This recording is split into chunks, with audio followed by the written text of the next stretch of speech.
All right, my friends, I think we're gonna get started here. And I think we may need to wear those headphones, but if you can hear me fine, I'm fine with that. So we can do that. Let's see, we have 1 minute and getting started. I appreciate that you all made it. How many of you actually were up for the explosion at 2 a.m.? No? You saw the fireworks, you saw the drones, okay. What about on TV? Because it was also live on TV. No? Okay. Well, I feel like that I should win some brownie points for being up for 3 hours in the middle of the night. We're going to start with that. What not to do if you're interested in biohacking your health. But a little bit of introduction. My name is Anca Platon Trifan. I'm the CEO of Trifan Events and Feed Mindful Mavens. And like many of you, I've spent years navigating the fast-paced world of events that I'm pretty sure you're quite accustomed to. By the way, if you can hear me, please use the headphones. That's what those are for. And you know, events, it's long hours, lots of steps, constant travel, a lot of high stress, anxiety that comes with it. And to be honest, for a long time, had no work-life balance. I was overweight, I was struggling. Yes, there was a point in time when this wasn't what I looked like. I was struggling not just with extra weight, but with a lot of inflammation, a lot of brain fog. My cholesterol levels were through the roof. And just, I wasn't feeling my best. And I was like doing all the things. I mean, there's so many things out there that you can do, but I just felt like it's not enough. And I just one day got tired, sick and tired of being sick and tired. So I decided like, I'm gonna have to do something about it. So that's sort of like when this entire journey started for me. But it was funny because it was exactly the same time as COVID was happened in 2020 when our entire world was crashing down. So I can tell you that there's a lot to unpack what happened there.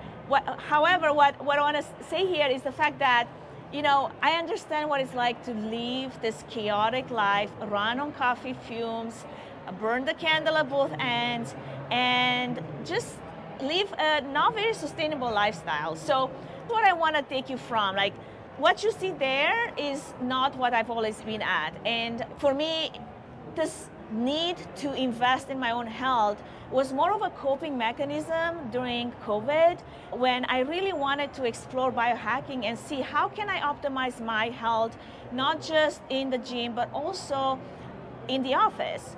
I didn't know what I was doing at first. I was just like going through the motions, just doing my workouts and just trying to mentally process everything that we were going through while my body was busy under the barbell, just doing my routine. But I had no clue what I was doing, to be honest. And obviously competing didn't happen overnight. It took actually 2 years of daily grind to even get there. And it's one of the best things that happened to me because it taught me resilience, it taught me patience, and it taught me confidence like nothing else did. And what I want to tell you from this is that I don't expect you, nor do I tell you that you need to become a bodybuilder to get all of these benefits. Because the reality is most of people won't, and that's okay because it's not for everyone. What I want to tell you is that you don't need to make drastic life changes to see results. Small, sustainable adjustments can have a profound impact on your health, and not just on your health, but also how you feel and how you feel in your body and how you feel emotionally and how your hormones feel and how you perform on your daily work days so that you can really optimize that. Now, before I go into all the things, there's a friendly disclaimer, and that's something that I want to just highlight. I'm not a doctor. I'm not a medical professional. I've really based all this information based on my personal experience, also based on a lot of knowledge that I've gained during bodybuilding, during all the training that I've had, and I've had several coaches that I work with for nutrition, for fitness, for posing. There's a lot of coaching when it comes to bodybuilding. And I want you to just keep this in mind that if you do have pre-existing conditions, please welcome. If you have any health conditions that you need to be aware of, take this with a grain of salt because you should always consult your medical professional. You should always be aware where you are, what stage, and what you're capable of. We started this morning with a push-up challenge, and this was after being up at 3 a.m. to see the explosion live from MGM. And let me tell you, that's one thing that maybe you shouldn't do if you want to be at your prime and just do all the things. But here we are, right? It's like the things that we preach versus the things that we do, right? So I do want to say, though, a lot of the things that you're going to hear, it is because I do what I preach. Maybe today is the exception. Don't take today as the example, because today is going to be a long day, and it doesn't end until about 10 p.m. Now, as women, we also face quite unique challenges. I was going through this recent McKinsey report, which is called Closing the Women's Health Gap, and it reveals some really startling data. By the way, for all welcome our newcomers here, if you need headphones, please feel free to put those on if you can hear me. That's what those are for. So in this report, what was interesting was that women spend 25% more of their lives in poor health compared to men. Now, David might have a different opinion on that, but this is from the report itself. And then another insight that was quite interesting was the fact that women are disproportionately affected by chronic conditions like migraines, autoimmune disease, metabolic and mental health disorders.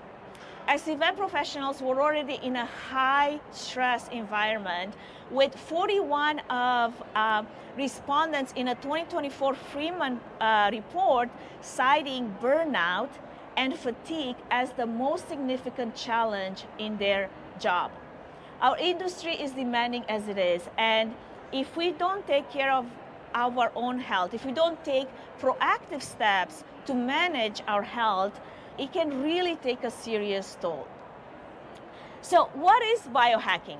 Biohacking is the practice, and I'm just going to give you the regular definition. We're not going to go to any dictionary here, because really what it comes down to is the practice of making intentional, science-backed lifestyle adjustments to improve energy, focus, and recovery while managing chaotic schedules, frequent travel, and high-stress environments. And that is done through different strategies like nutrition adjustments, mindfulness practices, movement, personalized supplementation, and more, which is what we're going to get into, because my goal is today for you to just take one thing that speaks to you and implement it starting today, so that you can stay focused, you can get energized, and no matter where you are in your stage, in your journey, to be able to actually do something proactively about your health. So we're going to talk a little bit about cycle syncing. Any of you have practiced cycle syncing? All right, so what is cycle syncing for women? For me, this has been one of the game changers, because it felt like it was unlocking a secret that was hiding in the plain sight. And as women, you know that we don't necessarily operate on just the 24-hour circadian rhythm clock. We also have the 28-day infradian rhythm clock, which very much impacts everything from energy, mood, focus. And when I started aligning my work, my workload, my workouts, my nutrition to my cycle, that's when I actually started seeing a lot of huge improvements and bigger results than what I was able to do prior to that. Now, I want to give a bit of a disclaimer. If you are perimenopausal, if you are menopausal or postmenopausal, there's still ways in which you can track your energy, your mood, your sleep, so you can still adjust some of those biohacking strategies to what you feel and how your body feels. Because at the end of the day, biohacking is all about really knowing your body. And the way I do cycle syncing, I honestly put it in my calendar, because sometimes I don't even know where I'm in my cycle. Like when I compete and I get to super low body fat percentile, I don't even have a menstruation for months. So I'm like totally lost. Like I don't know where I am in my cycle, but hormonally and emotionally, I'm definitely feeling all the feels and going through all the motions, right? So we're gonna start with the first phase, and that is the menstrual phase.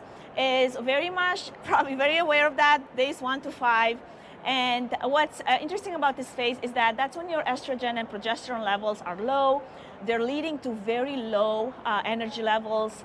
The impact on your body is that you feel fatigue, you might experience the cramping, physical endurance is not all that great, strength to be lower. And this is when, from a nutrition point of view, you should focus on iron-rich and magnesium-rich foods because you really want to replenish what's being lost.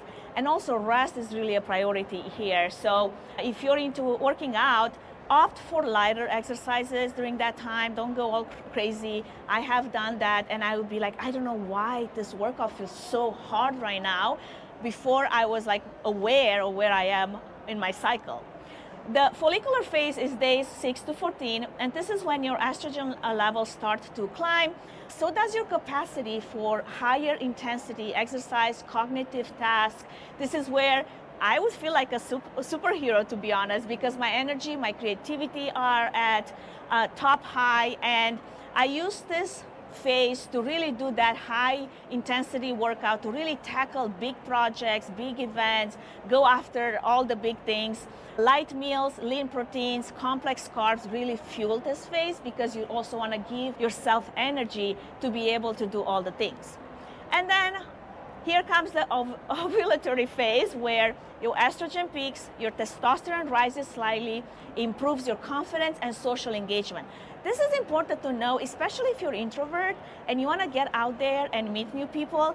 Because of your testosterone levels rising, you have way more capacity to be confident in yourself, to go and do the things that otherwise you feel like, I'm not so sure about this. So I actually schedule most of my networking events, if I can, during this phase, because I know I'll go and kill it. It's like almost like I feel like so confident that I don't care if I'm gonna mess up. I hit my biggest PRs during this phase, and it's something to keep in mind, especially if you have a demanding event schedule, you have a lot of meetings, high-stake meetings.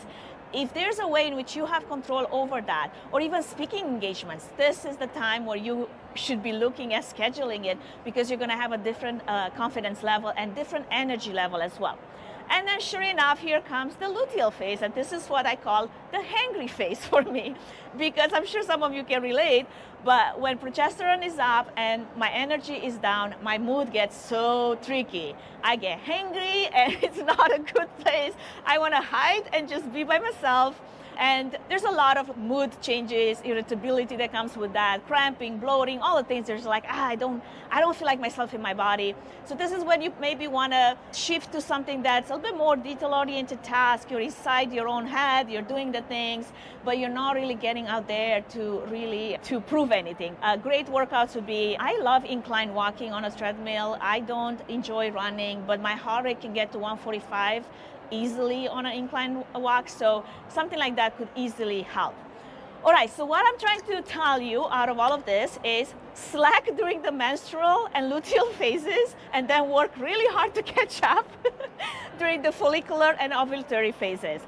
I'm kidding, but really, if you do have a taxi meeting, if you do have an event that really takes everything out of you, and you have a choice to choose how you can schedule it, how you can maneuver your calendar, keep this in mind, because as I mentioned earlier, some of those phases will really help you then channel your energy that you already have in ways that are productive versus working against your body, working against your hormones during some of those times. And I wish, our workplaces were more mindful of how we as women operate, so that we can do more of this even in the workplace, not just when you're at home and you're maybe on your own clock.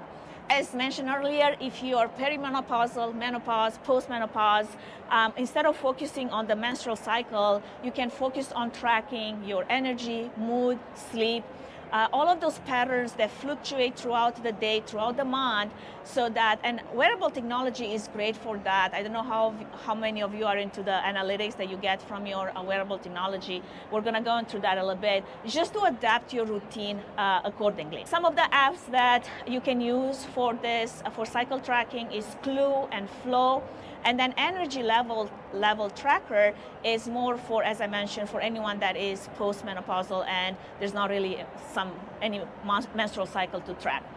All right, another strategy here is sit cycling. Now, I'm gonna profess on this one. It's great from a nutritional point of view, like especially during the follicular phase. If you wanna, get a couple of teaspoons of flaxseed and pumpkin seeds daily, they really will help you during that phase. Luteal phase is great, sesame seeds and sunflower. Now, from a science-backed point of view, there isn't much science to really prove it, but from a nutritional point of view, just because some of those seeds do have the nutrient content to support hormonal balances and hormonal changes, it does help your health and it does help your nutrition. There isn't really a lot of science backup for it, so I'm just gonna throw it out there. Okay, sleep, not news. This is something that I struggle with today because I only got about 6 hours of sleep, and to be honest, I need 8 to be at my best and 9 to be at my happiest. But I'll do with whatever. It is what it is. It's IMEX, right? One thing about sleep, which research has shown again and again, sleep deprivation really impacts attention, your working memory, your decision-making abilities, and even your ability to bounce back from some stressful events that we all encounter throughout our event cycle. So without sleep, especially since sleep also has this bidirectional relationship with stress, poor sleep increases stress levels disrupt sleep patterns, because what happens when your cortisol levels increase, that interferes with the production of melatonin. That is the hormone responsible for regulating sleep. So then you go into this cycle and you can never come out of it. So having a good sleep routine is really helpful. For me, as a fitness professional, it took me a long time to realize that actually it's during sleep that muscle recover and grow. And you can work against yourself if you do not rest. You can just be spinning the wheels and not making any progress. So that was a hard lesson for me to learn, because I was like, well, I'll sleep when I'm dead. Like, okay, let's not do that. And especially for us as we're on the go, event professionals on the go, traveling a lot, sleep is a key factor in bouncing back emotionally and from high pressure environments. REM sleep especially is particularly crucial for cortisol regulation, emotional regulation, recovery from stress, as I mentioned. And when it comes to mental health implications, lack of sleep has been connected to increased levels of avoidance and worry, and ongoing sleep problems can raise the risk of mood disorders, anxiety, depression, and probably you've experienced this yourself, like you're feeling anxiety rising when you're not rested well. Now, what about time zone changes, or also known as jet lag? Any of you enjoying jet lag? Probably not so much. I used to dread traveling across time zones. It really wrecked my sleep and my energy level, and even my whole GI tract. It was just not good for me. A few key biohacks that have made all the difference for me is expose yourself to natural light whenever you get to your destination. There's this thing called optimizing your temperature minimum, TM. And what your temperature minimum is your basically average wake up time minus 2 hours. So if you can time light exposure in the 3-4 hours prior to your temperature minimum, that will help you adjust your clock to wake up later the next day. And then to time light exposure in the 3-4 hours after your temperature minimum, like going backwards, that also helps you then go back. Your clock, your circadian internal clock will go backwards. Another thing that I started doing is I fast during some of the travel that I do, and really helps my body reset. Grounding, whenever you get to your new destination, spend some time to just like get yourself, your foot on the ground, on grass, and just, get that energy replenished so you can reset your body. Light exercise, movement, all of that stimulates natural cortisol exposures, and obviously staying hydrated and eating at appropriate times. A few apps that can help you to track all of that: Oura Ring, pillow sleep tracker, especially if you're not sure about your temperature minimum and you want to try to implement that into some of your travel, where you can really track that so you know when to adjust your light time exposure. And then the Whoop, although I'll tell you, like, my Garmin watch gives me such good metrics for my sleep. I know exactly when I had good sleep or bad sleep. And I've been kind of like looking at it quite a bit every single day. I'm like, okay, I know what my capacity is today based on my sleep numbers, because I either had good sleep or I had not so good sleep. Okay, next strategy that we're gonna touch into is nutrition. But before we get into that, we have to understand how our bodies use energy. So the total energy expenditure, that's DEE, and it's essentially the total amount of energy that your body needs daily, and it's made up of three parts. You have the basal metabolic rate, that's about 50 to 70% of the energy your body needs just to keep you alive. That's a lot of energy. Your organs, everything that functions, it needs that type of energy. Physical activity is about 20-30% of your energy that you use for everyday movement, steps here today. And then the thermic effect of food, which is 10-15% of the energy that your body burns just from digesting and from processing food. So when you start looking at food as a fuel source to support your total energy expenditure, then it's clear that it's more than just something that tastes good. Food is not a treat. And this might trigger some people, but it has to be said. Food is not something that you earn. It's not something that you're gonna treat yourself with. It's not something that you reward yourself with. Food is fuel. Food is what you need to exist. And when you make your choices in a way in which you know, I need this many carbs, this much protein, and this much fat, so that I can optimize my health at the best of my ability, that's where your energy levels can really be optimized through food, which is crucial, right? So when we're working long events and you're just running from thing to thing to thing and you forget to eat because you're busy, you're working against your body because you're not fueling your energy. That's 70% that you need to just function. Keep that in mind. I'm not saying that you shouldn't enjoy food. Somebody asked me, so should I not enjoy food because I'm looking at it as fuel? And then I asked them back, well, do you not enjoy an event just because you put strategy into it? You still enjoy an event. You still go to events and enjoy them. More strategy means better events. Same with food. Putting some strategy behind your intake will give you a better chances to optimize your health.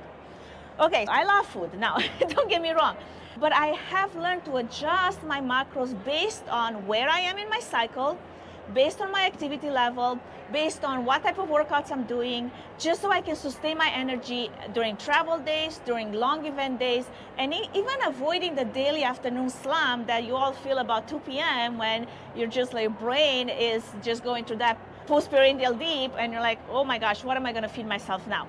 So if food is fuel for my body, and honestly, I travel with the food scale, but if I cannot always like be the freak that measures her food on the food scale, I follow this easy estimating the portions that I need. Protein, palm size is about 3-4 ounces of protein. My carbohydrates would be about like fist size, that's about 1 cup. And then a thumb size is what you're getting as far as fat goes. So how much protein should you be getting as a woman?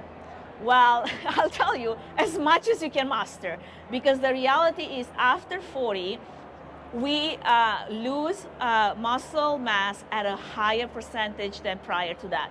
So it's even more important for you to feed your body protein, and it doesn't matter which source. It can be lean protein, it can be plant-based protein, and a few sources of plant-based protein can be tofu, seitan, I don't know if I'm pronouncing that correctly, tempeh, yeast, lentils, beans, nuts, and develop, which is a plant-based powder. Then as far as like a formula for that, about 0.55 to 0.75 grams of protein per pound of body weight. I'm gonna go into the next one really quick, another biohacking strategy. It's called circadian meal timing. So basically your first bite of food should be 1 hour post waking up and the last bite 2-3 hours before bed. A couple of apps for macro tracking that you can take advantage of. I use MyFitnessPal. I have been using MyFitnessPal for about 10 years, to be honest, and I track every single day. The next one is hydration. You know how important that is. I'm not going to tell you more about that. The only thing I want to mention is creatine. So here's why this is important, because creatine is a compound that is naturally found in small amounts in our bodies and also is found in red meat, fish, poultry. What's cool about creatine, and people that do fitness and work out, we use that as a supplement every single day, but not a lot of people know that creatine supports brain function such as increasing the availability of adenosine triphosphate, and ATP is the primary source for cells, including your brain cells. So what does that mean? That means that if you feed your brain cells ATP, not only does it give you more energy to work with, but improves cognitive functions such as memory, mental clarity, focus, and even sleep deprivation. So let me tell you, what did you think I put in my water this morning after not getting enough sleep? About 20 grams of creatine, and that is a natural supplement that it really helps mitigate the effects of sleep deprivation if you struggle with that. A couple of smart water tracking bottles, Water.io, a Hydrate Spark, all of those will send a reminder to your app that it's time to drink. And then fill it forward to tie it to a mission, help people and the planet. All right, next thing, stress management techniques. Stress does come with our job, but it doesn't have to take over. And I used to think that I don't have the ability or the time to manage my stress, but honestly, even a 5-minute meditation in the morning helps so much. Something that I use is like box breathing, especially when I feel like there's anxiety building up. Gratitude journaling, I use an app called Rosebud, and that is an AI focused app, and it really helps journal. And it's kind of like ChatGPT as a therapist, like chatting with you and asking you about your day and then giving you advice based on your previous history. Oh, by the way, remember in September of last year you were dealing with this thing again, and remember what you did and the takeaways. It's a great app. I love it. So if you're on the go, find a way to block 5 minutes in your schedule and practice at least one of those. And a couple of apps that will help you. By the way, I just tried the Novo Being. I don't know if any of you tried that yesterday, so that photo is from yesterday. But you can use the Calm app, the Headspace app, and just incorporate that into your routine. Okay, movement. I know that many of you are like, well, I don't have time to work out. Working out is rough and it's hard. I'm not saying that you have to go crazy on an intense workout. What I'm telling you is that if you start your morning with a bit of movement in the morning, may that be body work, may that be yoga, may that be some stretching, it will really help your mental health, your brain get focused and have that energy that it will support your activity throughout the day. I very much tailor my workouts and the intensity according to where I am in my menstrual cycle, as we talked earlier. And those are just some examples of things that you can do for a 15-minute interval. Do it 3 times and you're done. And that's all body weight. And a couple of things that I also do, I use the JaffeT app to pre-schedule my workouts, especially when I travel. And if I know that I'm going to a hotel gym that only has dumbbells, I have workout plans that are called hotels on the go. Because I know that I don't want to be wasting time going into the hotel gym and be like, okay, so what am I going to do? I have my 3-5 days of workouts. I just go and get it done. 30 minutes, 15 minutes, whatever how many minutes I've got, I get it done. And I'll go through those reps and I'm good. All right, another thing that I have is actually this on-the-go wellness kit. This is my own kit. I think you should always try to do your own. And I have something that really supports you. So what I have in my wellness kit is my workout gloves. I have one of those bands that is great for glutes activation. I have some bands here as well. And I have a massage gun. Like, this is a really cute small massage gun that I use it. I have a jumping rope. And those are like just things that I carry with me regardless where I am. I can always use it so I can do a workout. A sleep mask, red light therapy mask is really helpful as well. Wearable technology, I touched on that, really helps you fine-tune your biohacking efforts and ensuring you that you stay on track. And then one thing I'm gonna shout out here is, if you as an event professional have the ability to incorporate wellness at events through hydration stations, protein-packed healthy snacks, even the ability to make your buffet line start with protein, so people do feed up on protein. Relaxation, quiet spaces. I don't know how many of you tried the resilience space. It's wonderful. You should give it a try. You have the ability to do that as an event professional, and I would encourage you to do so. And if you need a partner to support that and advocate for it, especially from an ROI point of view, Olympia Meeting is our partner. I don't know where David ran, but he's one of the co-founders. Okay, so to wrap it all up, what I'm trying to tell you here is that biohacking really is personal. It's about small intentional changes that compound over time. So today, pick one thing that really resonated with you and try to implement that, whether it's cycle syncing, whether it's mindful eating, stress management, whatever it is that you felt spoke to you. And for myself, I didn't get there overnight. It's been a process of learning, a process of adjusting, a process of growing, and I believe that you can do it too. I want you to just imagine your best self and then take a small step towards what that person would be like so that you can become that person. It doesn't have to be perfect. It doesn't have to be perfect condition. Well, when I'll have more time, well, when I'll be less stressed, or when the work is not going to be so hard, you can start today with what you can control, and you can see how those little changes can compound every single day to really transform how you feel, what your energy levels are, what your focus is, and just do that as the major takeaway. And then if you're interested in anything more next level, biohacking trends, I put a slide here. Red light therapy, infrared therapy, great for reducing inflammation. I actually practice cryotherapy during some of my intense workouts, just for recovery. And then infrared saunas, PEMF therapy. Another one trending is the coenzymes, and that's NAD+ supplements that really enhance cellular health. And then stem cell innovation is emerging. It offers some promising potential for anti-aging. We'll see where that goes. And then nootropics, cognitive enhancements, improved focus, and brain function. And with that, I encourage you to follow Feel Mindful Mavens. We do post a lot of content on LinkedIn, on the LinkedIn page, and it has to do with everything from burnout to managing chaos.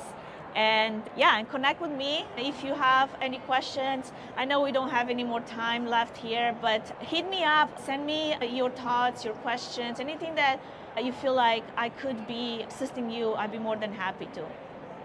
So thank you. Thank you. I appreciate you guys. Thank you for coming.